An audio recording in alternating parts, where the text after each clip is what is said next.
ఇంట్రెస్ట్తో first cinema అంటే అదే. కానీ ఎందుకు ఆ సబ్జెక్ట్ చూస్ చేసుకోవాల్సి వచ్చింది? ఇప్పటికి చేసినందుకు రిగ్రెట్ ఫీల్ అవుతున్నారా? ఓకే చేసినందుకు హ్యాపీగానే నేను తెలిసే చేస్తాను. వితౌట్ మై కన్సర్న్ నేను ఏది చేయను కదా. ఒక ఇంట్రెస్ట్ వచ్చేస్తుంది కదా సినిమా చేయాలన్నప్పుడు. ఆర్జీవి గారు అంటే డైరెక్ట్ నాకు ఫస్ట్ ఆఫ్ ఆల్ ఆర్జీవి గారితోనే సినిమా చేయాలని, కానీ ఇది కానీ నాకు ఎప్పుడు నాకు ఇంట్రెస్ట్ లేదు. ఏం లేక స్టార్టింగ్ పిలిచినప్పుడు బోల్డ్ సీన్స్ చేయాలి అన్నప్పుడు మీకేమి అంటే నాకు ఆయన ఏం చెప్పారంటే బోల్డ్ అన్నప్పుడు నాకేమంటే నువ్వు యూ కెన్ బేర్ అంటే ఆయన కబడ్డీ అన్ని చూసారుగా, నువ్వు షార్ట్లు వేసుకుంటావు కదా అలాగే షార్ట్ వేసుకో. ఫ్యామిలీ రిస్ట్రిక్షన్స్ అవంతా ఏం లేవా? నేను చూడ మా అమ్మ చూస్తే ఆమెను అడిగా ఎలా ఉంది మా అన్న. బిగ్ బాస్ ఆపర్చునిటీ కూడా ఆర్జీవి గారి వల్ల వచ్చింది అని ఒక రూమర్ ఉంది. అంత మైండ్ గేమ్ ఉండి అంత స్పోర్ట్స్లో ఒక 10 years ఎక్స్పీరియన్స్ ఉండి బిగ్ బాస్ హౌస్లో ఎందుకు థర్డ్ వీక్లోనే బయటకు వచ్చేసి వచ్చింది? మీకు తెలుసు ఆన్ స్టేజ్ మీద నేను అడిగా నాగార్జున గారిని. సో మీకు బిగ్ బాస్ అనేది ఫేమ్ని తీసుకొచ్చిందా? మీకు ఒక పాజిటివ్ అయిందా? ఇండియా వైజ్గా చెప్తున్నాను నేను ఎక్కడైనా బయట వెళ్ళినప్పుడు కూడా నాకు ఎక్కువ మంది నాకు అవుట్ ఆఫ్ కంట్రీ వెళ్ళినప్పుడు కూడా నేను ఇంతకుముందు కూడా ఇంటర్వ్యూలో చెప్పా, దే కాల్ ఆర్జీవి హీరోయిన్, నాకు అలా పిలుస్తారు. హాయ్ హలో నమస్తే, నేను మీ anchor Dhanush. Welcome to I dream. ఈరోజు మనతో పాటు ఉన్న గెస్ట్ శ్రీరాపక్క. ఆల్మోస్ట్ మనం నాన్ స్టాప్ ఆ టైంలో అందరి ఇళ్లలో బిగ్ బాస్ అనే సీజన్ త్రూ మనందరికీ పరిచయం. దానికంటే ముందు ఆమె ఫ్యాషన్ డిజైనింగ్, దాని తర్వాత ఆర్జీవి గారి సినిమాతో కాంట్రవర్సీతో జనాలకి ఇంకా ఎక్కువ మందికి తెలిసారు. తర్వాత చాలా గ్యాప్ తర్వాత ఇప్పుడు మరణం అనే ఫిలింతో మనందరి ముందుకు వచ్చేస్తున్నారు. మరి ఈ సినిమా గురించి అండ్ ఇంత గ్యాప్, ఆ మధ్యలో పొలిటికల్ ఎంట్రీస్, పొలిటికల్ డిబేట్స్ ఇవంతా ఎందుకు అనే క్వశ్చన్ కూడా జనంలో రైజ్ అవుతుంది. కాబట్టి ఇవన్నిటికీ ఒక క్లారిటీ ఇంటర్వ్యూలో తెలుస్తాను అనుకుంటున్నా. ఇంకా లేట్ చేయకుండా ఇంటర్వ్యూ స్టార్ట్ చేద్దాం.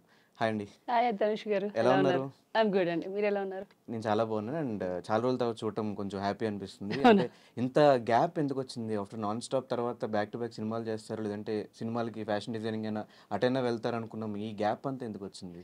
లేదు అంటే ఇది నాన్ స్టాప్ తర్వాత నేను సినిమాలు చేశాను, ఒక 3 films చేశాను దీంతో పాటు. అవి కూడా అబౌట్ టు రిలీజ్. అది అయిపోయిన తర్వాత నేను ఎక్కువ మూవీస్ తర్వాత గ్యాప్ తీసుకుంది పొలిటికల్ ఎంట్రీ కోసం. అప్పుడు ఒక 1 year గ్యాప్ ఆల్మోస్ట్. ఎందుకంటే ఆ 1 year నేను అటు వెళ్ళి అక్కడ కాన్స్టిట్యున్సీ సైడ్ వర్క్ చేయాలి కాబట్టి. సో ఆ మధ్యలో ఓన్లీ 1 year ఆ గ్యాప్. ఎందుకు సడన్ గా, అంటే ఒక ఎంటర్టైన్మెంట్ ఫీల్డ్ నుంచి సడన్ గా పొలిటికల్ జర్నీకి వెళ్ళాలని ఎందుకు అనిపించింది? లేదు, అది యాక్చువల్లీ ఏమంటే బయట పడలేదు అంతేగాని నేను ఫస్ట్ నుంచి 14 and 19లో కూడా లైక్ గ్రౌండ్ వర్క్ చేశాను నేను. దెన్ చేసిన తర్వాత ఇంకా 24లో బయటకు వచ్చాం. బికాజ్ ఎందుకంటే మనం ట్రై చేసాం కాబట్టి బయటకు వచ్చాం. అప్పుడు ట్రై చేయలేదు నేను. 14లో నేను ట్రై చేయలేదు because I was college student that time. And 19లో కూడా నేను వర్క్ చేశాను తప్ప మనం ట్రై చేయాలని అనుకోలేదు.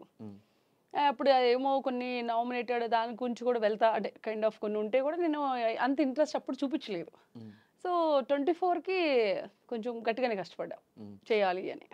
అంటే పొలిటికల్ జర్నీ స్టార్ట్ చేయాలి అంటే అయితే డబ్బులు ఉండాలి, లేదంటే జనాల్లో మనకంటూ కొంతమంది ఆడియన్స్ కంప్లీట్గా మనకు సపోర్ట్ చేసే వాళ్ళు ఉండాలి.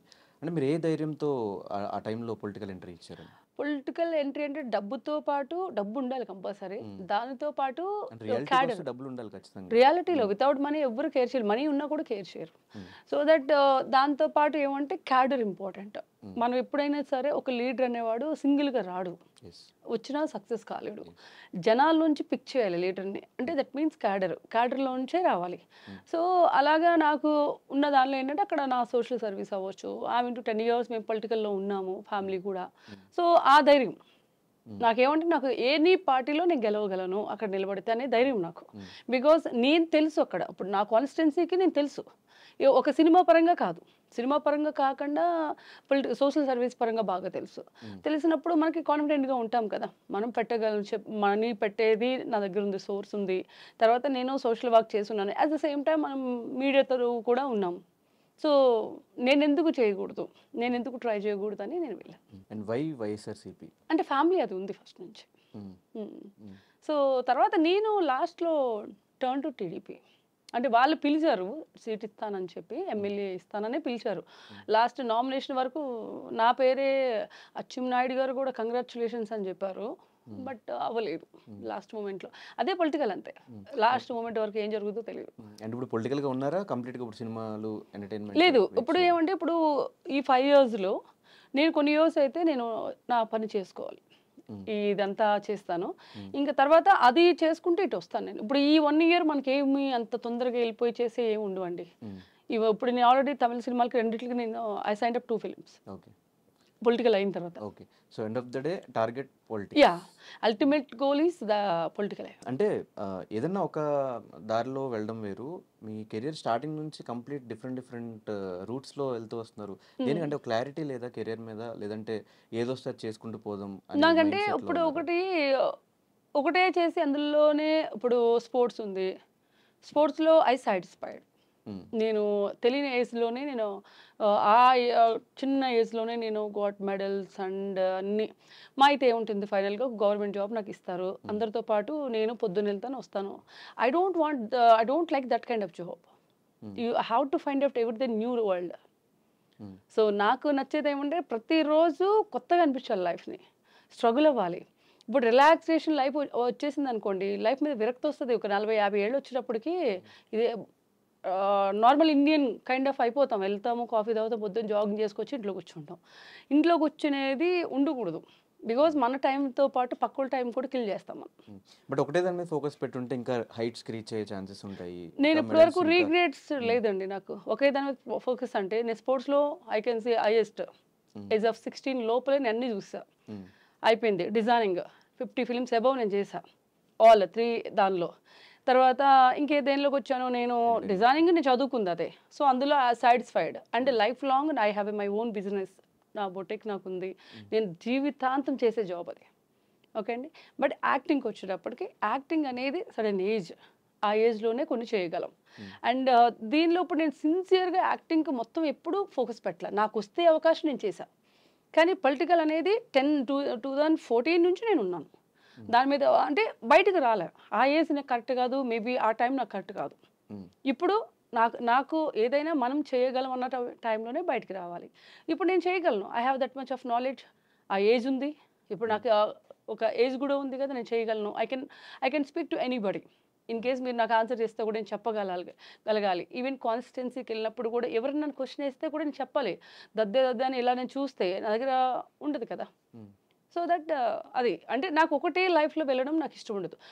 ఇప్పుడు ఫైనల్ గోల్ ఈజ్ నేను చెప్పా పొలిటికల్. ఆ టైంలో మీరు స్పోర్ట్స్ వదిలేయడానికి కూడా రీజన్ అక్కడ ఏదో మిమ్మల్ని ఆడనివ్వకుండా చేశారు, పాలిటిక్స్ జరిగినాయి అని చెప్పి. యా, అప్పటికి నేను సాయికి వెళ్ళొచ్చండి. సాయి అంటే స్పోర్ట్స్ అథారిటీ ఆఫ్ ఇండియా. సాయిలో ఏపీ తెలంగాణ నుంచి నేను ఒక్కదాన్ని నేను సెలెక్ట్ అయ్యి నేను సాయి నుంచి వచ్చా. నేను కబడ్డీ అప్పటికి నేను 13 నేషనల్స్ అయిపోయి, national 13 not only 1, 13 nationals age of 16 ఇయర్స్లో. అంటే మీరు ఇప్పుడు ఇందాక అన్నారు కదా, ఇంకా అంతకన్నా ఏం చూడండి. నేను న్యూస్ పేపర్ వసుంధరలో రోజు పెద్ద న్యూస్ పేపర్లో మన ఫోటో, సింగిల్ ఫోటో పెద్ద పేజ్లో. ఆ ఏజ్లో అది ఎక్కువే కదా, అవునా కదా. అయిన తర్వాత నేను సాయి నుంచి వచ్చి నేను హైదరాబాద్లో కోచింగ్ తీసుకుంటున్నాను, ఎందుకంటే నిఫ్ట్కి కోచింగ్ వెళ్ళాలి. ఇంటర్మీడియట్ అయిన తర్వాత తీసుకుంటా ఉన్న టైంలో హైత్ నగర్లో ఒక టోర్నమెంట్ జరిగింది. నేను డైరెక్ట్గా సాయి నుంచి వచ్చా ఇక్కడికి. వచ్చి నేను హైదరాబాద్ నుంచి ఆడుతున్నప్పుడు నాకు సెమీఫైనల్స్కి నన్ను తీసేశారు. ఏమని అంటే అమ్మాయి ఆంధ్ర, సో ఇది తెలంగాణ కదా అని చెప్పి, హైదరాబాద్ నుంచి ఆడుతున్నాను కదా అని చెప్పి తీసేశారు. మై క్వశ్చన్ ఈజ్, ఇప్పుడు నేను ఫస్ట్ డే నేను తెలియని అమ్మాయిని కాదు, ఇన్ని నేషనల్స్ ఆడింది. అండ్ ఆ రోజు ఆ టైంలో కూడా ప్రతి ఎవ్రీడే స్కోర్ ఉంటుంది, న్యూస్ పేపర్కి ఇస్తారు. స్పోర్ట్స్ అంటే ఎవ్రీడే న్యూస్ ఉంటుంది. ఆ న్యూస్లో కూడా అఫెన్స్ అండ్ డిఫెన్స్, అంటే రైడింగ్ చేయడం, డిఫెన్స్ ఆడడం, రెండిట్లో టాప్ స్కోర్ నాదే. ఎందుకంటే మంచి అప్పుడు నన్ను స్ప్రింగ్ అని పిలిచేవాళ్ళు, షీజ్ లైక్ స్ప్రింగ్ అనేవాళ్ళు. స్ప్రింగ్ ఎలా నొక్కితే ఎలా వెళ్ళద్ది అట్లా అని చెప్పి పెద్ద పెద్ద ప్లేయర్స్ అనేవాళ్ళు నాతో. సీనియర్స్ ఉంటారు కదా, ఇప్పుడు ఒక one of friend DSP right now, ఆయన నువ్వు స్ప్రింగ్లో ఆడతావురా అనేవాడు. ఇప్పుడు డిఎస్పీ పొజిషన్ అయినా అయినప్పటికీ అంతున్న అమ్మాయి ఫస్ట్ డే తీసేయాలిగా. సో అది పాలిటిక్సే కదా. అంటే హైదరాబాద్ అప్పుడు దాకా పొజిషన్ లేదు. ఎప్పుడైతే ఇది సెమీఫైనల్కి వెళ్ళింది, క్వార్టర్ కొట్టింది, సెమీకి వెళ్ళింది, ఎక్కడ వెళ్తే ఫైనల్ ఫస్టో సెకండ్ వస్తుంది, ఓడిపోతే సెకండ్ వస్తుంది. అందులో వరంగల్ టీం ఉంది, ఎప్పుడు వరంగల్ ఫస్ట్ ప్లేస్ కొట్టేది, నల్గొండ సెకండ్ ప్లేస్ కొట్టేది. నల్గొండ టీం నేను 1 సైడ్ మ్యాచ్ చేశాను. అండ్ వరంగల్ టీంకి భయం, పద్మజాబాల మేడం, ఆవిడకి భయం, ఓడిపోతే ఫస్ట్ టైము హిస్టరీలో నేమ్ పోతుంది వరంగల్ టీంకి అని. సో నన్ను తీసి పక్కన పెడితే టీం లేదు. సో దట్ నన్ను తీసేశారు. అప్పుడు అప్పుడు నేను అడిగాను అనమాట, నేను ఎవరో మీ అందరికీ తెలుసు ఇక్కడ ఉన్న వాళ్ళకి, ఎందుకంటే తెలుగు 2 రాష్ట్రాలకి తెలుసు. అప్పుడే కదా 2 రాష్ట్రాల నుంచి నేను సాయికి వెళ్ళినప్పుడు మీరు ఎందుకు నన్ను ఫస్ట్ డే తీయలేదు? నేను వెళ్ళిన ఆంధ్రాకి వెళ్ళి ఆడుకునేదాన్ని కదా. ఒకవేళ నేను వద్దు అని అంటే నాకు నెక్స్ట్ 2 డేస్కి అది స్టార్ట్ అయింది. సో దట్ నేను వెళ్ళిపోయి నేను నా ప్లేస్కి వెళ్ళి నేను ఆడుకోవచ్చు. నేను వెస్ట్ గోదావరి నుంచి పార్టిసిపేట్ చేసేదాన్ని, ఆంధ్ర టీం. ఆంధ్ర నుంచి నేను నేషనల్స్ అయిన తర్వాత దట్ డే నేను మాట్లాడాను, ఆ రోజు వదిలేసాను సాయి అన్నీ వదిలేసాను. ఎందుకంటే షార్ట్ టర్మ్ డిసిషన్ నేను అది. బట్ నేను హర్ట్ అయ్యాను. అది ఎందుకంటే నా చిన్నప్పటి నుంచి ఆడిన గేమ్ని వాళ్ళు కిల్ చేశారు. మళ్ళీ ఆ ప్లేయర్ని తయారు చేయాలంటే 10 సంవత్సరాలు పడుతుంది. ఒక స్పోర్ట్స్ మ్యాన్ అంటే ఒక ఇంట్రెస్ట్ ఉంటేనే ఒక స్పోర్ట్స్ మ్యాన్ అవ్వగలుగుతారండి. ఆ పేరెంట్స్ తీసుకొచ్చి అందులో పెడతారు, స్పోర్ట్స్ మ్యాన్ అవరు. స్వతహా వీళ్ళు ఇంట్రెస్ట్ ఉండాలి. కాళ్ళు ఇరిగినా చేతులు ఇరిగినా ఏది చేసినా వీళ్ళు ఇంట్రెస్ట్ ఉంటేనే వాడు రియల్ స్పోర్ట్స్ మ్యాన్ అవుతాడు. ఎందుకంటే ఫర్ ఎగ్జాంపుల్ దానికి నేను కబడ్డీ ఆడాను జెమినీలో. నాకు సిమెంట్ కట్టున్నా కూడా నేను ఫినాలి కొట్టాను. రైట్ హ్యాండ్కి ఇరిగిపోయింది, ఇరిపేశారు వాళ్ళు. ఇరిచేసిన తర్వాత నేను ఆడి ఓన్లీ బేసికల్గా నేను ఎక్కువ లెఫ్ట్ హ్యాండ్ యూజ్ చేస్తాను. సో అది కూడా ఫినాలి కొట్టా. నాకు అదేం లేదు. అంటే 10 ఇయర్స్ తర్వాత నేను జెమినీ కాబట్టి లైక్ అక్కడ ఛానల్లో పెట్టారు కాబట్టి ఈ రోజు వరకు ఎప్పుడు అక్కడికి వెళ్ళి పార్టిసిపేట్ చేయాలి. కానీ ఎక్కడ ఓడిపోయాం అక్కడే గెలవాలంటారు కదా, ఎందుకు అంత షార్ట్ టర్మ్ డెసిషన్ అవసరం లేదు. నాకు ఆడాను, కంప్లీట్‌గా 10 సంవత్సరాల కష్టాన్ని పక్కన పెట్టేశారు.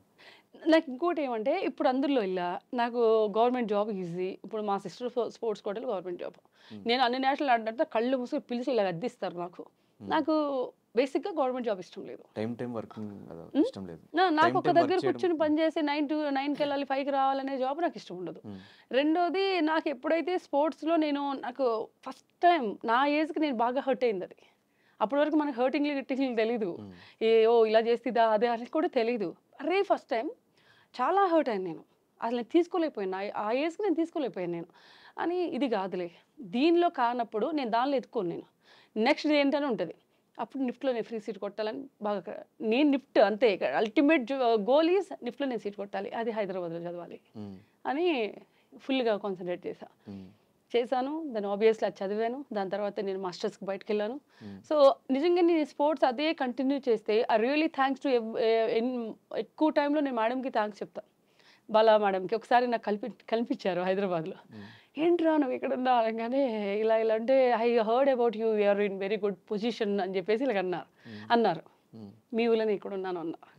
నిజంగా ఆ రోజు నన్ను తీయకపోతే, అంటే ఇప్పుడు కూడా జగదీష్ యాదవ్ ఎల్బీ స్టేడియం దగ్గర ఉంటారు, ఆయన సెక్రటరీ తెలంగాణ. వాళ్ళు నాకు ఆ నిర్ణయం వాళ్ళు తీసుకోలేకపోతే నేను అందులోనే ఉండేదాన్ని. వాళ్ళు ఆ నిర్ణయం తీసుకోబట్టి నేను బయటకు వచ్చాను. సో దాన్ని పాజిటివ్గానే తీసుకున్నా. ఈవెన్ స్పోర్ట్స్లో కూడా పాలిటిక్స్ ఉన్నాయి అయితే. అప్పుడే ఉన్నాయి. ఇప్పుడు పాలిటిక్స్ వేరు, స్పోర్ట్స్లో ఎప్పుడో స్టార్ట్ అయ్యాయి, ఇప్పుడు చాలా తక్కువ. అండ్ మీ ఫాదర్ కూడా ఇంటూ స్పోర్ట్స్, హెల్త్ సంబంధించి డిపార్ట్మెంట్.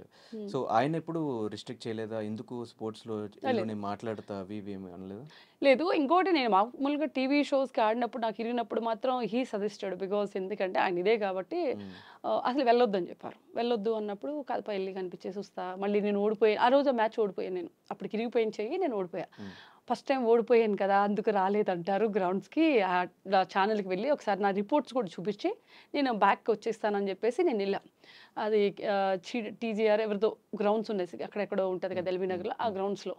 అయిన తర్వాత నేను నిజంగా అదే చెప్దామనే వెళ్ళాను. నేను వెళ్ళి ఆయనకి ఇష్టం లేదు, ఎందుకంటే హీ నోస్ దాట్ లైక్ ఇది ఇంజూర్డ్ అయింది బాగానే, ఇది ఇప్పటికీ కొంచెం సొట్ట ఉంటుంది రైట్ హ్యాండ్ ఇంజూర్డ్ అయింది కదా. నేను నిజంగా అక్కడికి వెళ్ళేంతవరకు నేను ఆడతానని అనుకోలే. జస్ట్ నాకు చూపించాలి, రిపోర్ట్స్ కూడా తీసుకెళ్ళా. నమ్మరేమో నేను ఓడిపోయాను కాబట్టి ఏదో అబద్ధం చెప్తుంది అనుకుంటారు కదా అని రిపోర్ట్స్ తీసుకెళ్ళి సిమెంట్ కట్టు 2 ఉంది. వెళ్ళిన తర్వాత అప్పుడు వద్దని చెప్పారు అప్పుడే, ఎందుకంటే ఇంజూర్డ్ అయింది, మళ్ళీ రిస్క్ వద్దు, నువ్వు అస్సలు అక్కడికి వెళ్ళి, మరి ఎందుకు ఆయన కనిపించిందో తెలీదు, నువ్వు అసలు వెళ్ళొద్దు, ఎందుకు ఇప్పుడు అవసరం అంటే లేదు కనిపించి వచ్చేస్తా అని వెళ్ళాను. చూసా మ్యాచ్ స్టార్ట్ అవుతుంది, పాపం అందరూ అవుట్ అయిపోతున్నారు మా టీము. ఇక నాకు అందులో ఒక ఝాన్సీ రాథోడ్ అని ఆ అమ్మాయి అంది, శ్రీగారు మీరు ఆడొద్దు, మీరు గ్రౌండ్లో అక్కడ నిలబడితే మాకు ఇక్కడ లేని ధైర్యం వచ్చేస్తుంది, మీరు నిలబడి రావచ్చు అని బయటకు వచ్చి అవుట్ అయ్యింది. అవుట్ అయ్యి వచ్చి రిక్వెస్ట్ చేసింది అమ్మాయి. అంటే నేను ఆడకుండా నేను నిలబడితే ఎలా ఉంటుంది ఝాన్సీ అంటే, ఏమక్కర్లేదండి మీరు నిలబడితే మాకు ధైర్యం వచ్చేస్తుంది చాలు, మేము ఆడతాం అందే. అని ఇంకా సరేలే అని చెప్పి ఓకే అట్లీస్ట్ ఆ మోటివేషన్ ఇద్దామని నేను గ్రౌండ్లో దిగిన తర్వాత ఆడతాం కుదురు, ఆడకుండా ఉంటావా, ఇక మళ్ళీ ఫినాలి కొట్టా మ్మ్. ఆ రోజు. అప్పుడు అన్నారు నేను యాక్టింగ్ చేస్తున్నాను అది అన్నారు. అంతకుముందే నేను డైరెక్టర్కి అందరికీ ఈ యాంకరింగ్ చేసే చేతు వీళ్ళందరికీ చూపించాను నేను. వాళ్ళు చూసారు కూడా విత్ రిపోర్ట్స్. నాతో పాటు ఆపోజిట్ టీం అమ్మాయి నాతో హాస్పిటల్కి వచ్చింది. అప్పుడు నైట్లో అయింది, ఇంజూర్ అయింది నాకు నైట్లో. వాళ్ళ ఆపోజిట్ టీం అమ్మాయి నన్ను తీసుకెళ్ళింది. నేను అబద్ధం చెప్పిన అబద్ధం చెప్పదు కదా అన్నప్పుడు వాళ్ళ నాడు లేదు నాకు అబద్ధం చెప్పాల్సిన అవసరం లేదని. బట్ ఫైనలీ అది కూడా విన్ అయ్యాం. ఆ 2-3 మ్యాచ్లు ఏముంటే ఆడేసా. ఓకే, చైతు మీకు అప్పటి నుంచే తెలుసు. చైతు నాకు అప్పుడు పెద్ద ఫ్యాన్. చైతు కాజల్ అంటే ఎక్కువ పిలిచేవాళ్ళు, రేసుగురం అని పిలిచి వాళ్ళే. నేను చైతుగా చేయించా. చైతు అని కాజల్ ఉంది. అయ్యో ఇప్పుడు నువ్వు ఆడపోతే ఎలాగా, అయ్యో పెద్ద ఇంజూరీ అయిందని ఇలా చూసుకున్నారన్నమాట ఇద్దరు. ఆ ఎక్స్రో అన్నీ ఉంటాయి కదా. అప్పుడు చైతు అన్నాడు లేదు తను అబద్ధం చెప్పట్లేదు, రిపోర్ట్స్ నేను చూసానని చెప్పి అన్నారు. అంటే ఒక ఆర్టిస్ట్ ఎవరో ఉంది చెయ్యిరిగింది అమ్మాయి ఎలాగా ఆడుతుందా అని. యాక్చువల్లీ నేను ఎక్కువ చేతుని యూజ్ చేయను, రైట్ హ్యాండ్ ఎక్కువ లెఫ్ట్ హ్యాండ్ యూజ్ చేస్తాను. లెగ్తో ఎక్కువ ఆడతాను. బేసిక్గా ఏమంటే ఒకసారి స్పోర్ట్స్ అంత దూరం వెళ్ళొచ్చిన వాళ్ళు బ్రెయిన్తో గేమ్ ఆడేస్తారు. సింపుల్ అది. అదే కదా క్యాప్టెన్సీ అంటే. క్యాప్టెన్సీ అంటే ఏంటి? బ్రెయిన్తో ఆడించగలగాలి. మనం ఇంజూర్డ్ అయినా కూడా మనం ఆడుతున్నట్టు చుట్టూ ఉన్న ప్లేయర్స్ తోటి ఆడించాలి. That is called captaincy. So దాని తర్వాత ఫ్యాషన్ డిజైనింగ్ వైపు వచ్చేసారు. ఆల్మోస్ట్ 50+ సినిమాలు చేశారు. అందులో అల్లు అర్జున్ గారు లాంటి స్టార్స్తో సినిమాలు చేస్తున్నారు. దాన్ని కూడా ఎందుకు ఒక రేంజ్కి తీసుకెళ్ళిపోయారు మీరు? లేదు, నా డిజైనింగ్లో నేను బాగా ఉండే పీక్. నేను కాలేజ్లోనే స్టార్ట్ చేశాను. నేను కాలేజ్ చదువుతూ 5-6 సినిమాలు నా చేతిలో ఉంటాయండి. అంతకన్నా పీక్ ఏం వెళ్తామండి. నేను కాలేజ్ చదువుకుంటూ 5-6 సినిమాలు చేసేదాన్ని. అంటే మేబీ పబ్లిసిటీ నేను ఎప్పుడు చేయలేదు. ఇప్పుడు నేను ఇప్పుడు ఉంది ఇన్స్టా, ఫేస్బుక్. అప్పుడు కూడా ఫేస్బుక్ ఉంది.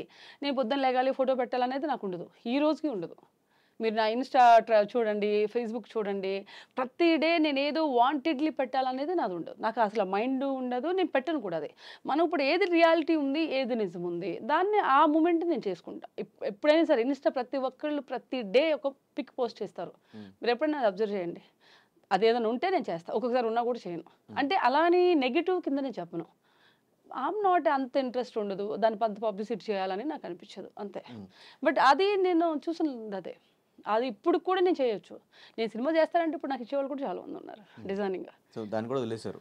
వదలలేదు. నేను నా స్టూడియో మెయింటైన్ చేస్తున్నాను కదా. అంటే అది టోటలీ క్రియేటివ్ జాబ్ బా. అంత ఈజీగా రెండు పెట్టలేను. ఇప్పుడు నేను యాక్టింగ్ అని చెన్నైకి వెళ్తున్నాను. నేను ఒక సినిమా తీసుకున్నప్పుడు టక్కున ఒక డ్రెస్ ప్రాబ్లం వస్తుందంటే నేను ఆన్ లొకేషన్ వెళ్ళాలి. ఒకవేళ నేను వెళ్ళలేదంటే నా ఇప్పుడున్న పేరు పోతుంది కదా. ఇప్పటి వరకు నాకు ఏ డైరెక్టర్ అయినా సరే శ్రీ కాస్ట్యూమ్ చూసుకుంటే ఆ కాస్ట్యూమ్ అనే డిపార్ట్మెంట్ని మర్చిపోతారు వాళ్ళు. నాకున్న పేరు అది. ఏ రోజు నా వల్ల ఇది పాడైంది లేదా ఈరోజు షూట్ 1 hour లేట్ అయిందనేది కూడా లేదు. I got very good name about designer. అలా ఒక బడ్జెట్లో చేస్తుంది, బడ్జెట్ ఇస్తే క్రాస్ చేయదు. అండ్ తనుంటే అసలు ఏ డైరెక్టర్ నేను సినిమా డిజైనింగ్ చేస్తే డైరెక్టర్ కాస్ట్యూమ్ దగ్గర రారు. అంత బాగా ఇచ్చిన వర్క్ని నేను ఇప్పుడు హాఫ్గా చేయకూడదు, అవునా కదా. అంతే తప్ప నాకు ఏదేం లేదు. కళ్ళు ఏది లేదనుకో నేను సినిమాలు చేసుకుంటా. నేను మధ్యలో కూడా చేశాను, ఒక 2-3 సినిమాలు ఫ్రెండ్స్ ఉంటే కూడా నేను చేశాను. So what is the best film మీకు బాగా డిజైనింగ్ చేసిన? బాగా చందమామ ఫిలిం. రీజన్? ఎందుకంటే హాఫ్ సారీస్కి అప్పటిదాకా ప్లేన్ వేశారు. ఆ టైంలోనే వర్క్ అనేది క్రియేట్ చేశాను. ఇప్పటికీ అది నడుస్తుంది. I created my self. Kajal గారికి ఇప్పుడు ఉన్న పేరు కూడా అదే, చందమామ కాజల్. నాకు ఇష్టమైన వర్క్ అది. అంటే నాకు దేశముదురు ఫస్ట్ అవకాశం నాకు. అండ్ చందమామ అనేది నాకు వర్క్ పరంగా ఈ రోజుకి still I have that work. ఇంత బండిల్ వర్క్ ఉంటుంది. నేను ఏదైతే స్కెచ్ వేసానో అదే స్కెచ్ చందమామ సినిమాలో ఉంటుంది. ఈ రోజుకి నేను దాచిపెట్టేదాన్ని. అంటే వర్క్ ఎక్స్పీరియన్స్లు అంటారు కదా. నాకు ఎందుకంటే నా చేయిలు ఇలా వేస్తే ఇక్కడ వంకర్లు వచ్చేసాయి వేళ్ళు. రెండోది నేను కాలేజ్కి వెళ్ళి రావాలి. 4 o'clock ఎవ్రీడే లేచి నేను లొకేషన్కి వెళ్ళి ఆ వర్క్ ఇచ్చి, అప్పుడు అతడు సెట్లో జరిగింది అది, ఆ వర్క్ ఇచ్చేసి మళ్ళీ నేను కాలేజ్కి వెళ్ళి మళ్ళీ ఈవినింగ్ మళ్ళీ కాస్ట్యూమ్ పని. ఎంత వర్క్ అంటే నేను ఆ సినిమాకి నేర్చుకున్నంతగా ఆ సినిమాకి నేను ఇలాగ అయిపోయినా ఆ సినిమాకి నిద్ర సరిపోయేది కాదు. నాకు కాలేజ్ వర్క్ కూడా ఉంటుంది కదా. నా మెయిన్ నాది కాలేజ్, అది కూడా నేను కంప్లీట్ చేసుకోవాలి. అయిన తర్వాత అసలు చాలా హార్డ్ వర్క్ చేశాను దానికి. అండ్ ఎంటర్టైన్మెంట్ విషయంకి వచ్చేసి సినిమాలు స్టార్ట్ చేయాలి అని థాట్ ఎందుకు వచ్చింది మీకు? ఏది డిజైనింగ్ టు మళ్ళీ కంప్లీట్ మూవీస్లో యాక్టింగ్ నాకు థాట్ రాలేదు. యాక్చువల్గా నాకు ఇంట్రెస్ట్, యాక్టింగ్ అనేది ఇంట్రెస్ట్ ఉంది. కానీ స్టార్టింగ్లో ఉండేది ఎలాగో డిజైనర్గా ఫుల్ బిజీ ఉన్నాం. నేను డిజైనింగ్ చేసేటప్పుడు ఏ క్షణం నేను ఖాళీ లేను. నేను ఫుడ్ కూడా తింటూ కార్లో బాక్స్ పెట్టుకుని తింటూ వెళ్ళేదాన్ని నేను. అంటే జనరల్ నేను లొకేషన్లో తినను ఎక్కువ ఫుడ్, నా ఫుడ్ నేను క్యారీ చేస్తాను. అలాంటప్పుడు కార్ ఎక్కంగానే డ్రైవర్ ఉండేవాడు, నడుపుతూ ఉండేవాడు, నేను తింటా వెళ్ళేదాన్ని. అంత టైం లేని టైం నేను చూసా డిజైనింగ్కి. అంటే ఫుడ్ తినే టైం కూడా నాకు ఉండేది కాదు. అండ్ రెండోది యాక్టింగ్ అనేది కోవిడ్ టైంలో అంతకుముందు ఉండేది, కానీ నేను ఎప్పుడు పెద్ద ఎక్కువ ఫోకస్ పెట్టలేదు అబ్బా యాక్టింగ్ మీద. చేయాలంటే ఎవరన్నా అడిగితే ఒక క్యారెక్టర్ ఇస్తే చేసేవాడుగా నేను అన్ని సినిమాలు చేసేటప్పుడు. వాడు ఎప్పుడు చేసేదాన్ని కాదు. కానీ తేజ గారు మాత్రం ఎవరన్నా డబ్బింగ్కి ఎవరైనా రాలేదనుకో నాతో డబ్బింగ్ చెప్పించేవాడు. ఎవరైనా ఆర్టిస్టులు జూనియర్ ఆర్టిస్టులు మిస్ అయ్యారో లేకపోతే ఇంకెవరైనా మిస్ అయ్యారనుకో వాళ్ళది చేపించేసేవాడు. అలా ఆయన మాత్రం బాగానే మూవీస్కి అవసరమైనప్పుడల్లా వాడేవాడు అనమాట. ఇది డబ్బింగ్ విషయంలో కానీ ఏదన్నా సెలబ్రిటీ సీన్స్ ఉంటే మనకు కనిపించినవి ఉంటాయి కదా వెనక్కి, అవి ఎందుకు నేనే రాజు నేనే మంత్రిలో కాజల్ డూప్ అంతా నేను చేశాను. ఆమె చచ్చిపోయిన సీన్ల దగ్గర నుంచి అన్నీ నేనే. ఆ కర్నూలు ఎండ్లో మొత్తం ఇక 7లో పడుకోమంటే అలాగే పడుకో రాణా గారితో డూప్. ఆమె డేట్స్ ఏమో ఖాళీ లేవు అప్పుడు. కాజల్ డూప్ అన్నీ నేను చేశా. నేనే రాజు నేనే మంత్రి అట్లా అన్నీ అన్నీ నేను అది ఎందుకంటే కర్నూలులో జరిగింది. నాతో పాటు ఆర్టిస్టులు చాలా మంది ఉండే ఆ రోజు. ఎందుకంటే ఆమె రాలేదు, బట్ డూపే కదా కనిపించదు. ఎలాగో చచ్చిపోయినప్పుడు ఇది కప్పేస్తారు, back shots long shots easy కదా. గడపేసి మేకప్ అంతా ఇలా పడిపోయినట్టు అవి వేసి చేశారు. అలాంటివి చేసేదాన్ని. అండ్ కంప్లీట్ ఫస్ట్ ఫిల్మ్ అంటే నేకడే కదా? కంప్లీట్ అంటే నేను అంతకుముందు ఒక సినిమా చేశాను అబ్బా, అదే డిజైనర్కి వలయం అని చెప్పి ఒక సినిమా చేశా. అందులో హీరోయిన్కి ఫ్రంట్ క్యారెక్టర్. అది మా స్టూడియోలోనే చేశారు షూట్. ఆ రోజు అమ్మాయి ఎవరో మిస్ అయింది, నన్ను పెట్టేశారు. అది కూడా కీ క్యారెక్టర్, సినిమా థియేటర్కి వెళ్ళదు. అందులో చాలా మంది కూడా అది కూడా చూసి అడిగారు నువ్వు అందులో చేసావు కదా అని. అంటే ఒక ఆర్టిస్ట్ మిస్ అయితే నేను చేయాల్సి వచ్చింది. కానీ ఇంట్రెస్ట్ తో ఫస్ట్ సినిమా అంటే అదే. కానీ ఎందుకు ఆ సబ్జెక్ట్ చూస్ చేసుకోవాల్సి వచ్చింది? ఇప్పటికి చేసినందుకు రిగ్రెట్ ఫీల్ అవుతున్నారా? ఓకే చేసినందుకు హ్యాపీగా? లేదు, నాకు రిగ్రెట్ ఉండదు. నేను తెలిసే చేస్తా. వితౌట్ మై కన్సర్న్ నేను ఏది చేయను కదా. నాకు కాన్సెన్స్లో అంటే ఒక మతి కరెక్ట్గా ఉండే చేస్తాను కదా. అంటే బట్ ఒక ఇంట్రెస్ట్ వచ్చేస్తుంది కదా సినిమా చేయాలన్నప్పుడు. ఆర్జీవి గారు లాంటి డైరెక్టర్స్ లేదు లేదు, అది ఎలా అంటే నాకు ఫస్ట్ ఆఫ్ ఆల్ ఆర్జీవి గారితోనే సినిమా చేయాలని, కానీ ఇది కానీ నాకు ఎప్పుడు నాకు ఇంట్రెస్ట్ లేదు. దట్ మీన్స్ అలాగే నేను నెగిటివ్ కాదు ఆయనకి. అందరూ నేను అప్పుడు దాకా ఒక డిజైనర్ దానిలోనే ఉన్నాను. నేను యాక్టివ్ మైండ్లో నేను లేను. నన్ను ఆ మూవీ అప్పుడు పిలిచినప్పుడు కూడా కోవిడ్ లాక్డౌన్లో ఉన్నాం మనం. బయటకు వస్తే చాలు అనే మైండ్ సెట్లో ఉన్నాం. బికాజ్ ఆ సినిమాకి కూడా నేను చెప్తున్నా వెరీ బ్యాడ్ మైండ్ సెట్లో ఉన్నాం అందరం, రైట్? డిప్రెషన్ అప్పటికే 1 year దాటేసింది మనం లోపల ఉండి అయిన తర్వాత నాకు పిలిచారు, అలాగే సినిమా ఉంది ఆర్జీవి గారిది, మీరు రావాలండి అంటే నేను ఏమనుకుంటా, డిజైనింగ్ అనుకుంటానా యాక్టింగ్ అనుకుంటానా? డిజైనింగ్ ఆబ్వియస్లీ అలాగే వెళ్ళిన తర్వాత ఆయన నాకు ఎవరైనా సినిమా నేరేట్ చేస్తారు. ఎనీ టెక్నీషియన్కి ముందు మేజర్ టెక్నీషియన్స్కి సినిమా నేరేట్ చేస్తారు. చేసిన తర్వాత నువ్వు యాక్ట్ చేయాలి ఇందులో అన్నారు. 10 నిమిషాలే చెప్పారు నాకు. నువ్వు యాక్ట్ చేయాలి, చేస్తావా అన్నారు. చేస్తా సార్, ఏదైతే ఏముంది అన్నా. ఇలాగే అన్నా నేను, ఏదైతే ఏముంది చేస్తా సార్ అన్నా. అంత డీటెయిలింగ్ అంటే కూడా మనకేం లేదు, చేస్తాను, రేపు వెళ్ళిపోదామా షూట్కి అంటే ఎల్లుండి వెళ్దాం సార్ అన్న. అంతే. అసలు స్క్రిప్ట్ కానీ ఏం లేదు, ఏం లేదు, అంతే. అదే జరిగింది. ఏం లేక స్టార్టింగ్ పిలిచినప్పుడు బోల్డ్ సీన్స్ చేయాలి అన్నప్పుడు మీకేమి అంటే నాకు ఆయన ఏం చెప్పారంటే బోల్డ్ అన్నప్పుడు నాకేమంటే నువ్వు యూ కెన్ బేర్ అంటే ఆయన కబడ్డీ అన్ని చూసారుగా, నువ్వు షార్ట్లు వేసుకుంటావు కదా అలాగే షార్ట్ వేసుకో, నీకు ఎక్కడైనా అన్కంఫర్టబుల్గా ఉంటే నాకు చెప్పు అన్నారు. నేను ఆయన ఇచ్చారు షార్ట్ వేసుకొని నేను అంటే సారీసే ఎక్కువ ఉంటాయి, బట్ కొన్ని సీన్స్ ఏమైనా ఉన్నప్పుడు షార్ట్ ఉంటుంది, షార్ట్ వేసుకో అని అన్నారు. నేను షార్ట్ వేసుకుని చేశాను. అండ్ క్లీవేజ్ అదంతా అన్నప్పుడు ఎక్కడ మీరు నో చెప్పడం కానీ అవసరం అంటే ఇప్పుడు ఆయన కెమెరా ఇప్పుడు ఇక్కడ పెట్టాడు, ఇప్పుడు నన్ను ఏ యాంగిల్లో తీస్తుండే నాకు తెలియదుగా. ఓకే ఓకే, షూట్ ఎలా జరుగుతుందో తెలియదు, ఆయన ఏం చెప్తాడు. ఒక ఎలా ఉంటుందంటే ఆర్టిస్ట్కి డైరెక్టర్ ఇప్పుడు మీరు నాకు డైరెక్ట్ చేస్తున్నప్పుడు నువ్వు ఈ సీన్ చేయనప్పుడు మనం అన్ని చూడం, బట్ ఆయన కెమెరా ఏ యాంగిల్లో పెడుతుందో అనేది కూడా నేను చూడను. ఇప్పుడు అది నాది ప్రొఫైల్లో ఉందా, ఫుల్లో ఉందా, మిడ్లో ఉందా, ఆఫ్లో ఉందా కూడా నాకు తెలియదు. కెమెరా పెట్టుకున్నా నేను మీతో మాట్లాడుతున్నాను లైక్ దట్. అది మనం వన్స్ ఆ మూవీ ఒకటి నేను కమిట్ అయ్యి నేను చేస్తాను అన్నప్పుడు మన దేనిలోనూ కెలగకూడదు. నువ్వు ఈ కెమెరా ఇలా ఎందుకు పెట్టావు, నువ్వు అలా పెట్టావు. అండ్ రెండోది నేను ఎప్పుడూ అసలు చూడలేదు అది. నాకు అది అయిపోయిన తర్వాత ఒకసారి నాకు చూపించారు, అప్పుడు నేను అనుకున్నాను ఎన్ని తీసారా అనుకున్నాను నేను. అంటే దట్ మీన్స్ ఎందుకంటే నేను పడుకున్నాను, ఇలా ఉన్నాను, కెమెరా తీసుకొచ్చి ఇక్కడ ఇలా పెట్టినప్పుడు నాకేం తెలుస్తుంది అది అలా ఎందుకంటే ఇప్పుడు నేను అది బ్లేమ్ చేయడానికి కూడా నేను అన్నాను. నా కాన్సెన్స్ నేను మైండ్ బాగునే ఉండే నేను చేశాను అంటప్పుడు బ్లేమ్ చేయకూడదు. బట్ ఫ్యామిలీ రిస్ట్రిక్షన్స్ అవంతా ఏం లేవా? నాకు అప్పుడు అసలు తెలియదు కదా. తర్వాత ఏం లేదు, నేను చేశాను అది. తర్వాత మా ఫాదర్ చూడలేదు, మా మదర్ని చూడమన్నా, నేను కూడా చూడలేదు. ఎందుకంటే నేను ఎక్కడప్పుడు ఇంటర్వ్యూలో ఉన్నా రిలీజ్ అయినప్పుడు. ఫిల్మ్ మీరు చూడలేదు? నేను చూడలే, మా అమ్మ చూసింది. ఆమెను అడిగా ఎలా ఉంది మా అన్న, అంతేం లేదు మా ఇప్పుడు ఎన్ని సినిమాలు చూడట్లేదు అలాగా అన్నారు. అంతే, ఇంక నేనేం మాట్లాడలే. దాని మీద డిస్కషన్ కూడా లేదు ఇంకా. అది అయిపోయింది. దాని తర్వాత ఏదో నా ఇంటర్వ్యూలో నా పనిలో నేనున్నాను. ఆ తర్వాత ఇంకొక 2 సినిమాలు చేశాను.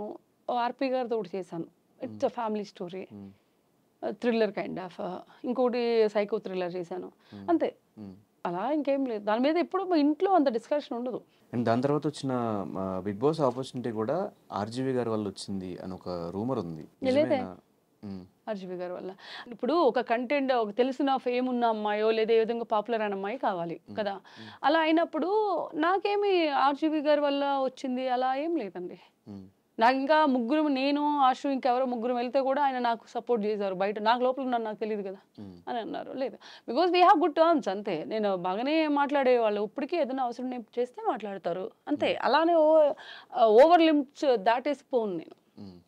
సో బిగ్ బాస్ ఎక్స్పీరియన్స్ ఎలా అనిపించింది? బిగ్ బాస్ లోపల ఏం తెలియదబ్బా. అంటే మీరు ఎందుకంటే అన్నట్టు ఒక స్పోర్ట్స్ ప్లేయర్కి మైండ్ గేమ్ చాలా ఇంపార్టెంట్. మైండ్తోనే గేమ్ ఆడాలి వాళ్ళు. ఏ స్పోర్ట్స్ తీసుకున్నా కూడా మైండ్ గేమే ఇంపార్టెంట్. అంత మైండ్ గేమ్ ఉండి అంత స్పోర్ట్స్లో ఒక 10 years ఎక్స్పీరియన్స్ ఉండి బిగ్ బాస్ హౌస్లో ఎందుకు 3rd weekలోనే బయటకు వచ్చేయాల్సి వచ్చింది? ఇప్పుడు రియాలిటీ చూసుకుంటే నేను ఏదైనా ఇప్పుడున్న 2 వారాలని ఏదైనా చాలా టఫ్ ఇచ్చాను. మీరు చూడండి మళ్ళీ ఎక్కడ నేను కాంప్రమైజ్ అవ్వాలా, ఏ వేలో కాంప్రమైజ్ అవ్వాలా, అవునా కదా? అంటే మైండ్ గేమ్ కంటే అగ్రెసివ్నెస్ ఎక్కువ కనిపించింది నాకు. అక్కడ అగ్రెసివ్ లేనందుకు నేను బయటకు వచ్చా. నా కోపం లేనందుకు నేను బయటకు వచ్చానేమో అనుకున్నా. ఎందుకంటే అందరూ బయటకు వచ్చిన తర్వాత లేదు నువ్వు అక్కడ అరియాని నిన్ను బ్యాక్ నుంచి ఇలా తోసినప్పుడు నువ్వు గట్టిగా అరవాలి అమ్మాయి మీద, నువ్వు అమ్మాయిని కొట్టాలి అది ఇది అన్నారు. నేను ఎక్స్క్యూజ్ చేశాను అమ్మాయిని. అదే మనం మైనస్ ఏమో అనుకున్నాను. అంటే అతి మంచితనమే మైనస్ ఏమో అనుకున్నాను నేను. ఎందుకంటే నాకు అమ్మాయి నన్ను బ్యాక్ నుంచి వచ్చి తోసేస్తే నేను పడిపోయాను. నేను అది చేయకూడదు. అప్పుడు నిజంగా నేను చాలా పెయిన్ కూడా వచ్చింది నాకు. మరి అది ఉన్నప్పుడు నేను ఆమెతో గొడవ పెట్టుకోవాలి అన్నారు. మనకి రియల్ లైఫ్లో అంత గొడవ అంత పెట్టుకొని ఉన్నప్పుడు మనకి ఎలా వస్తుంది? అది నేచర్గా బై నేచర్ రాదు కదా. సో అది ఓహో అనుకున్నాను. నేను బయటకు వచ్చిన తర్వాత అన్నారు మీరు నువ్వు అమ్మాయిని ఎక్స్క్యూజ్ చేయకూడా ఉండాలి. ఎప్పుడైనా బిగ్ బాస్కి గట్టిగా గొడవ పెట్టుకునేవాళ్ళు నెగిటివ్గా మాట్లాడేవాళ్ళే కావాలి అన్నారు. అంత నెగిటివ్ నేను చూడలేనులే అన్న. అంతే. నేను ఏదైనా అంత సీరియస్గా తీసేసుకుని చేసేయాలని అనుకున్నాను. బట్ స్పోర్ట్స్ అంటారా ఏదైనా సరే నేనున్నప్పుడు ఏదైనా సరే ప్రతి దానిలో నేను ఉండేదాన్ని. బట్ ఓన్లీ కెమెరా దగ్గరికి వెళ్ళి నేను యాక్ట్ చేయాల్సిన అవసరం నాకు లేదు. చాలామంది చేసేవాళ్ళు అక్కడ ఏమి చేయకుండా కెమెరా దగ్గరికి వెళ్ళి మాటలు చెప్పేవాళ్ళు. ఆ తర్వాత అంటే experience there is the mentality. మనము యాక్ట్ చేయాలి ఇక్కడ ఇలా ఉంటే ఇలా వస్తుంది ఇలా ఉంటే అలా వస్తుంది అనే దానిలో అవసరం లేదు కదా. ఎంత అవసరం అంతే ఉండాలబ్బా. ఉంటే ఇంకో 2 weeks ఎక్స్ట్రా ఉంటాము కానీ 2 weeks ఎక్స్ట్రా ఉంటామేమో. నేను ఎప్పుడు ఎక్కడ బ్యాక్ పిచ్చింగ్ చేయలా. నేను ఉన్నంత రోజు మీకు తెలుసు ఆన్ స్టేజ్ మీద నేను అడిగాను నాగార్జున గారిని ఎందుకు తీసుకొచ్చి. ఎందుకంటే there is no mistake my side and నేను ఎఫర్ట్ పెట్టా అన్ని విషయాల్లో. మీకు గుర్తుందో లేదు నేను స్టేజ్ మీద అడిగా. ఈ రోజు వరకు ఎవరు క్వశ్చన్ కూడా చేయలేదు అలాగా. ఎందుకంటే I have that guts and because I know about that లోపల ఏం జరిగింది అనేది. ఏమి కూర్చోకుండా సోఫాలో కూర్చున్న వాళ్ళు లోపల ఉన్నారు. వాళ్ళు కిచెన్ వర్క్ చేయలేదు లేదంటే బయట వర్క్ చేయలేదు. స్పోర్ట్స్లో కూడా ఎక్కడ పార్టిసిపేట్ చేయలేదు. నేను ఫస్ట్ వీక్లో ఉన్న సెకండ్ క్యాప్టెన్సీ దానికి నేను వెళ్ళా. అవునా కదా. వెళ్ళినప్పుడు ఎలా తీసిస్తారు? దమ్ముగా కూర్చున్న వాళ్ళు ఉన్నారు అందులో. మరి యాక్టివ్గా ఉన్న వాళ్ళు ఎందుకు బయటకు వచ్చారు? అదే క్వశ్చన్ వేసాను నేను. అంటే ఓన్లీ పనులు చేస్తేనో లేదంటే అట్లా ఉంటేనో షో కాదు కదా. జనానికి నచ్చేలా మనం ఏదో చేస్తూ ఉంటాం. ఏం చేయాలి అంటే ఒకరి మీద ఒకరు మాటలు చెప్పాలా? ఏమో మేబీ వాటి వల్ల ఆ ఇష్యూస్. అంటే నేను అనేది ఏంటంటే ఒకళ్ళు కూర్చుని రొమాంటిక్ పక్కన కూర్చుని ఇలా చేతులు ఇలా నలుపుకుంటూ లేకపోతే ఇంకోటి అది కావాలా జనాలకి? హానెస్ట్గా ఉన్నది కావాలి. నేను హానెస్ట్గా ఉన్నా. అలాగని చెప్పేసి జనాలు ఓటేస్తే బయటకు వచ్చేది అక్కడ కాదు. వాళ్ళ ఇష్టం. It's a team. వాళ్ళకి ఏం నచ్చితే అది ఉంచుతారు. అదే నాకు తెలిసినంతవరకు. కానీ దాని తర్వాత ఇప్పుడు ఎన్ని సీజన్స్ చూసినా కూడా బయటకు వచ్చాక ఫ్రెండ్స్ కలుస్తూ ఉంటారు. నార్మల్ జనరల్గా సీజన్స్ అంతా అయిపోయిన తర్వాత ఆ కంటెస్టెంట్స్ అందరూ బ్యాచెస్గా ఫామ్ అయిపోయి తర్వాత ఈవెంట్స్కో తర్వాత ఏమైనా గెట్ టుగెదర్స్ ఏదో ప్లాన్ చేస్తుంటారు. మీ సీజన్ నుంచి అవి ఏం జరగలేదు. ఒకవేళ కలిసినా కూడా కొంతమంది కలుస్తున్నారు. శ్రీరాపాక్ అనే పర్సన్ ఎక్కడ వాళ్ళతో మింగిల్ అవ్వలేకపోతున్నారు ఎందుకు? లేదా నేను నిన్ను కూడా ఆశుతో మాట్లాడా. మనము ఏదన్నా మాట్లాడి ఇప్పుడు మీకు ఇందాక అదే చెప్పా సోషల్ మీడియాకి పెట్టేసే జనం వేరు. రియల్గా మెయింటైన్ చేసే వాళ్ళు లాంగ్ టర్మ్ ఫ్రెండ్స్ ఉంటారు. ఎప్పుడూ మాట్లాడతా. మీరు అన్న చైతు ఉన్నాడు, ఓకే, మహేష్ ఉన్నాడు, తర్వాత అశు నిన్న మాట్లాడాను నేను. అశుతో మాట్లాడతాను నేను ఎందుకు చెప్తున్నా అంటే మనం ఇప్పుడు చాలా మందికి తెలుసా అశు నేను మాట్లాడుకుంటాం లేకపోతే మందరం మాట్లాడుకుంటాం. మహేష్ కూడా ఇద్దరం కలిపి ఒక జిమ్ చేస్తాము. ఓకే. అది ఎందుకు ఇప్పుడు చేతు ఏదైనా ఉంటే చేతు నాకు ఇద్దరం మాట్లాడుకుంటాము. ఎందుకు మనం బయట ప్రతీది బయట చెప్పేయాల్సిన అవసరం లేదు కదా! మనంటూ ఓన్ లైఫ్ ఒకటి ఉంటుంది కదా! నువ్వు తుమ్మినా తగినా కూడా సోషల్ మీడియాలో పెట్టాలా? బట్ వన్స్ ఎంటర్టైన్మెంట్ ఫీల్డ్కి వచ్చిన తర్వాత మనమంటూ ఆడియన్స్ తెలిస్తేనే కదా వాళ్ళు కూడా మనతో ఇంటరాక్ట్ అవుతూ ఉంటారు. అంటే ఇప్పుడు కలిసినవన్నీ పెట్టాలని రూల్ లేదని నా వే అది. నేను ప్రతి ఒక్కరిని నేను ఏమంటారు మనం బ్లేమ్ చేయట్లేదు నేను. నాకు అంత ఇష్టం ఉండదు అంతే. దట్స్ మై పర్సనల్ లైఫ్ అనుకుంటా నేను.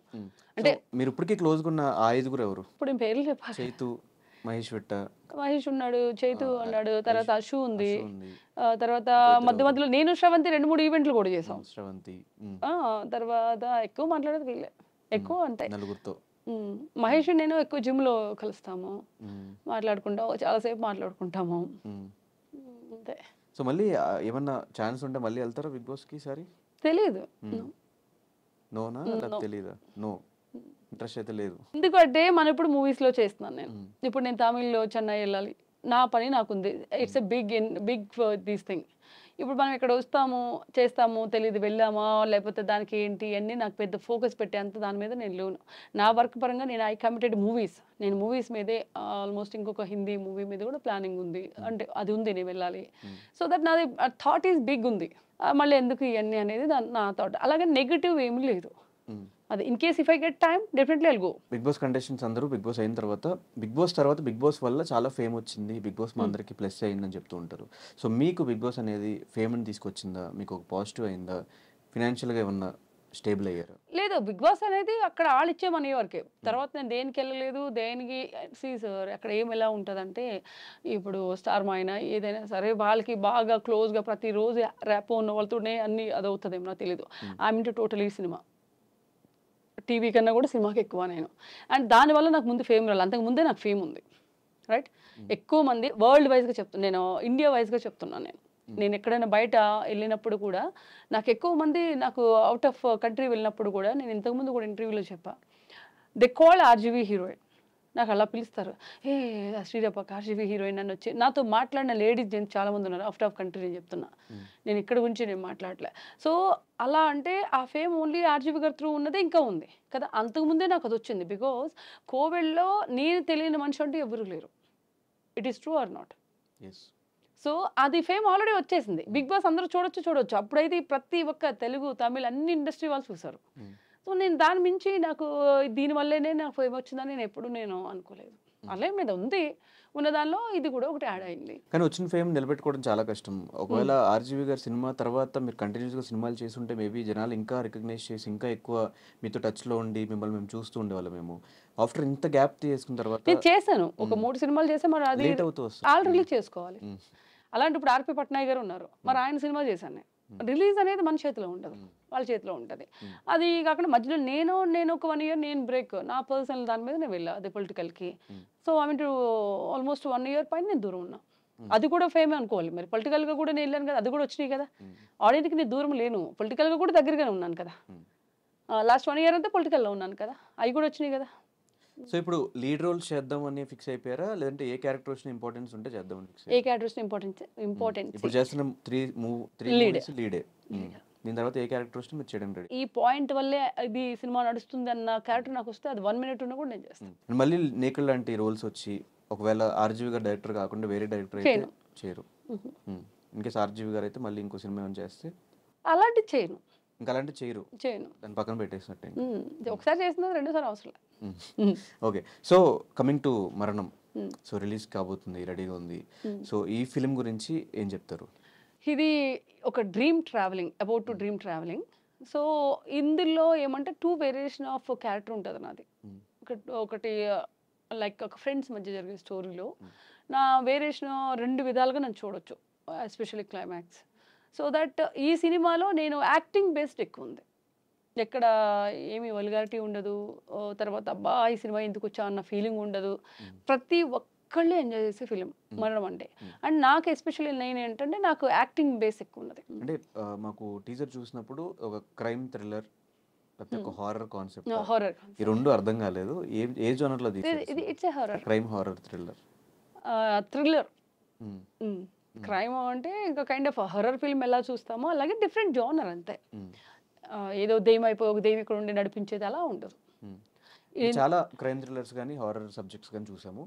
వాటికి ఈ మరణం ఫిలింకి వాట్ ఇస్ ద డిఫరెన్స్ మాకు ఇప్పుడు చూపించు. మీకు అదే చెప్పాను కదా, అప్పుడు ఇంతకు ముందు ఏంటంటే ఒక దెయ్యం ఒక దానిలో వెళ్ళిపోయి ఆ ట్రావెల్ చేస్తూ ఉంటుంది.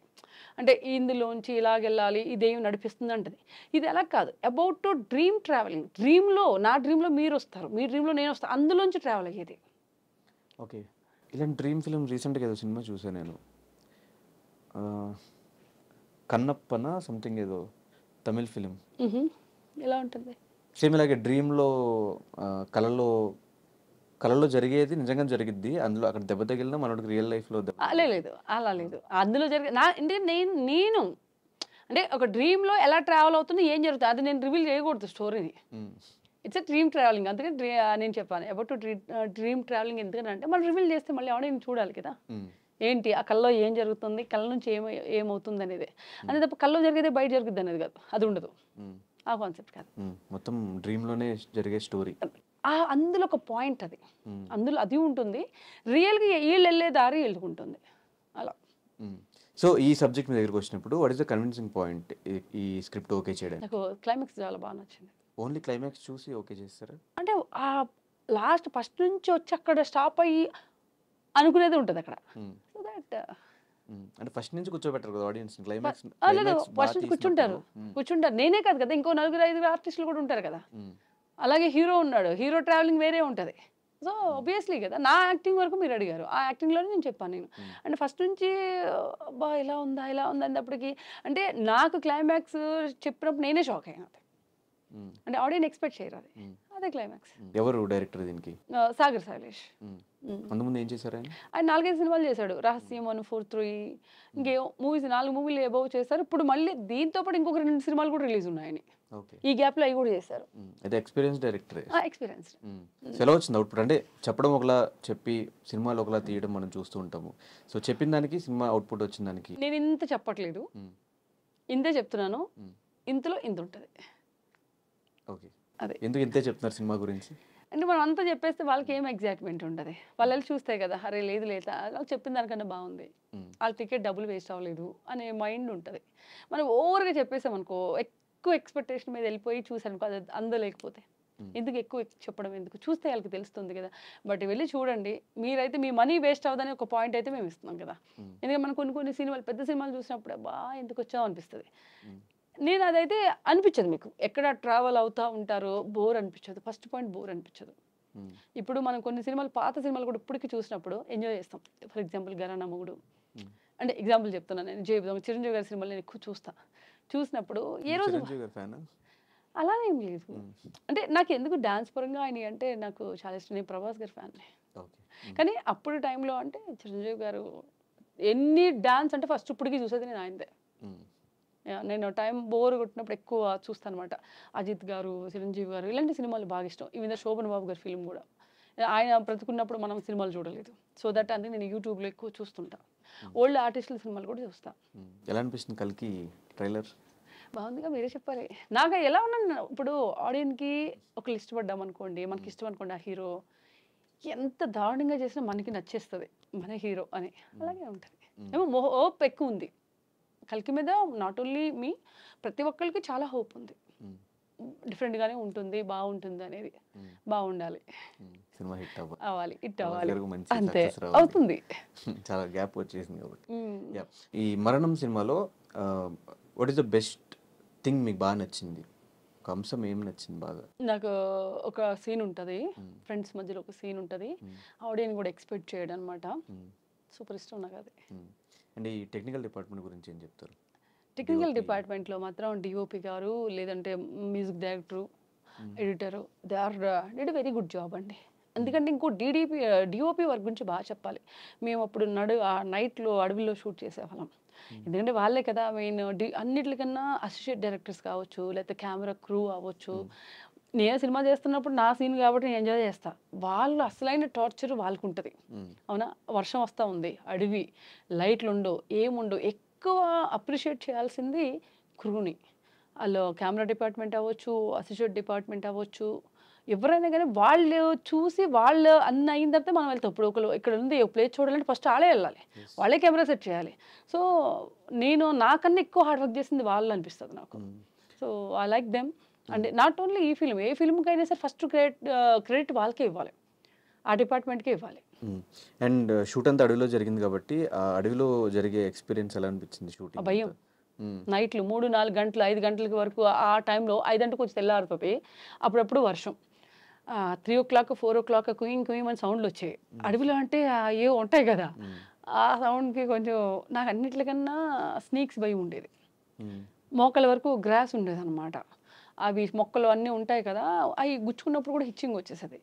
అప్పుడు ఏం చేసేవాళ్ళం, కొన్ని రోజులకి నేను 2-3 రోజులు చూసిన తర్వాత మొత్తం ఇక్కడ వరకు షూ వేయడం స్టార్ట్ చేశాను, బ్లాక్ షూ. ఎందుకంటే మళ్ళీ కెమెరా కనిపించకూడదు కదా షూ, ఇంకా అలాగా మేనేజ్ చేసేవాళ్ళం. ఇంకోటి లెన్స్, వైట్ లెన్స్ పెట్టుకున్నా, ఆ పోస్టర్లో ఉంది కదా, అది కళ్ళు కనిపించదు, అది పెట్టుకుంటే బరువు ఉంటాయి చాలా. ఆ లెన్స్ పెట్టుకుంటే అది తీసేంతవరకు కళ్ళు పెయిన్ వచ్చేస్తాయి. అదొక ఎక్స్పీరియన్స్. ఏ అడవిలో చేశారు షూట్? ఇక్కడ చిలుకూరు దగ్గర అటు పోయి అటు వెళ్ళాము. తెలంగాణలో షూట్? తెలంగాణలో అక్కడే ఆ సరౌండింగ్ ఏరియాలో అటు సైడ్ మొత్తం అంతా ఏరియా. నాది ఎక్కువ 90% షూట్ అంతా నైటే. ఎన్ని డేస్? ఒక 30 days పైన చేసాం. బాగానే కష్టపడ్డారు అయితే. నైట్ నాకు డే చాలా తక్కువ నేను షూట్ చేసింది, 1 or 2 days. మిగిలిందంతా నైట్ షూట్లే. మార్నింగ్ 4 o'clock వెళ్ళి 3 o'clock 4 o'clock వెళ్ళేవాళ్ళం లొకేషన్కి, ఈవినింగ్ మళ్ళీ మార్నింగ్ 7కి. సో ఈ సినిమాలో ఆడియన్స్ని భయపెట్టబోతున్నారా? ఏదైనా ఎంటర్టైన్మెంట్ ఉండబోతుందా, లేకపోతే ఏం జరగబోతుంది, ఏం చూపించబోతున్నారు? ఇందులో ఎంటర్టైన్మెంట్ ఉండదు, భయం ఉంటుంది. బట్ ఓకే, అంటే ఈ సినిమా కాన్సెప్ట్లో కర్మ ఫేస్ అని ఉంది కదా.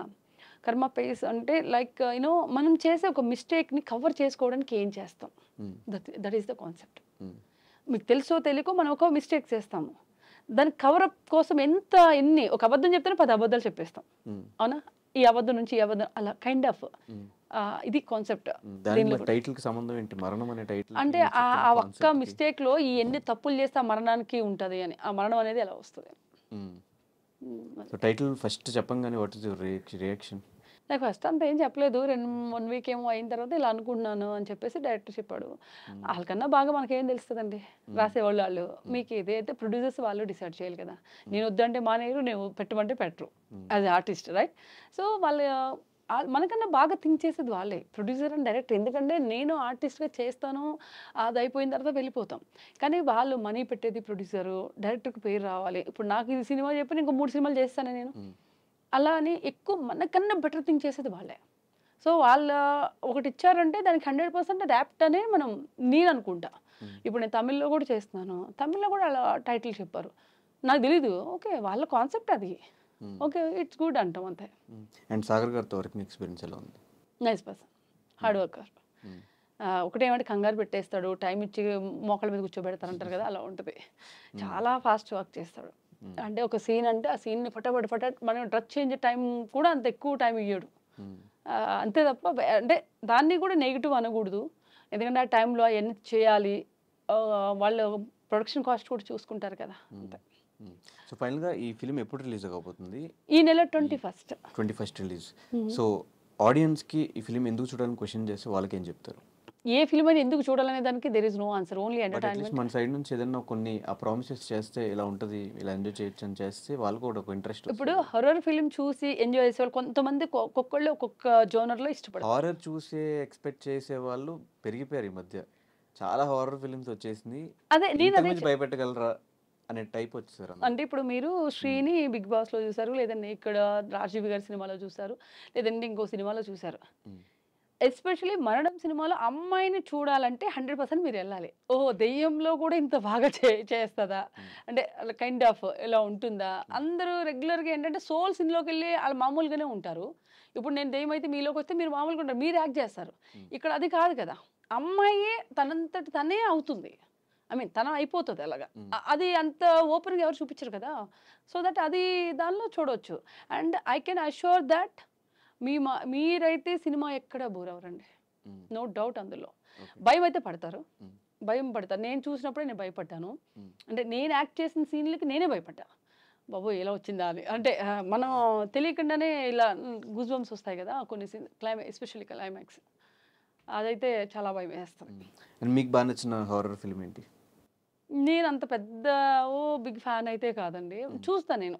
చూసిన వాటిలో బాగా నచ్చిన ఒక హారర్ ఫిల్మ్ తెలుగులో. నాకు తెలుగులో నాకు తెలిసిన ఒక చిన్న అప్పుడు అది ఎన్ని ఇయర్స్ అయిందో నాకు తెలీదు గానీ 'అవును' అనే సినిమాకి మాత్రం వెళ్ళినప్పుడు ఓకే. అనుకున్నా. దాని తర్వాత పార్ట్ 1, పార్ట్ 2 ఇవి కూడా అంటే ఇప్పుడు 'చంద్రముఖి' ఉంది. హ్మ్. ఓకే. 'కాంచన' ఉంది. Those are the different genres. But horror film కిందనే వస్తాయి. అవునా?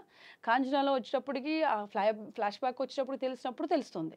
అలాగే 'చంద్రముఖి' రైట్? జ్యోతికి ఇలా ఒకేసారి ఇలా అన్నప్పుడు అంటే చెప్తున్నాను నేను. దేనిది దానికే ఉంటది. ఇప్పుడు ఇది టోటల్‌గా నాకు 'చంద్రముఖి' చాలా ఇష్టం. 'కాంచన' చాలా ఇష్టం. నేను ఎందుకు అవునని చెప్పానంటే, నేను చిన్నగా కొంచెం మనకి అంత తెలిసి ఏజ్‌లో వచ్చిన సినిమా. ఓకే. చాలా ఇయర్స్ అయింది కదా వచ్చి. చాలా ఇయర్స్. ఆ టైంలో కొంచెం అది బాగా ఇదయింది. హ్మ్. అంటే లోపల నుంచి ఎవరో వచ్చి అమ్మాయికి ఏం చేస్తుందో తెలీదు. ఓన్లీ ఒక అపార్ట్మెంట్‌లోనే జరిగిన స్టోరీ. ఒక విల్లాలో జరిగిన స్టోరీ. అలాగా. అలా అని చెప్పేసి 3 వేరియేషన్ నేను చెప్పిన సినిమాలో. 'Chandramukhi' is different. 'Kanchana' is different. 'అవును' ఈజ్ డిఫరెంట్ కదా! సో దట్ అది. నేను ఈ సినిమా చేస్తున్నప్పుడైతే 'రాత్రి' అనే సినిమా చూసా. రాత్రి చూసా. ఎందుకంటే అప్పటిదాకా అసలు ఎలా చేస్తారు? ఏంటి? అనేది అంటే అది ఓన్ చేసుకోవడానికి కాదు. జనరల్‌గా అబ్జర్వేషన్ చేయడానికి మా డైరెక్టర్ చూడమన్నారు ఆ సినిమా. అందుకు చూసా. కానీ నాకు గుర్తులేదు. అంతే. యెస్. సో డెఫినెట్‌గా ఈ 'రాత్రి' ఇంకోటి 13వ అంతస్తు సినిమా ఒకటొస్తది. అది చూడలేదు అది కూడా. 'చంద్రముఖి', 'కాంచన' ఇట్లా హారర్ ఫిల్మ్స్ అనగానే ఎలా గుర్తొస్తాయి? ఖచ్చితంగా మీ 'మరణం' అనే సినిమా కూడా గుర్తొస్తుంది. హారర్ సబ్జెక్ట్ అనంగానే గుర్తు రావాలి. అట్లా ఆడియన్స్ రేపు 21st ఒక మంచి రిజల్ట్ ఇవ్వాలి అని చెప్పి మనస్ఫూర్తిగా కోరుకుంటూ thank you. Thank you so much and all the very thank you. Best for thank you. ఫ్యూచర్‌కి. Thank you so much Dhanush గారు. Very nice meeting you and very nice talking to yeah! You. Thank you. And thank you so much.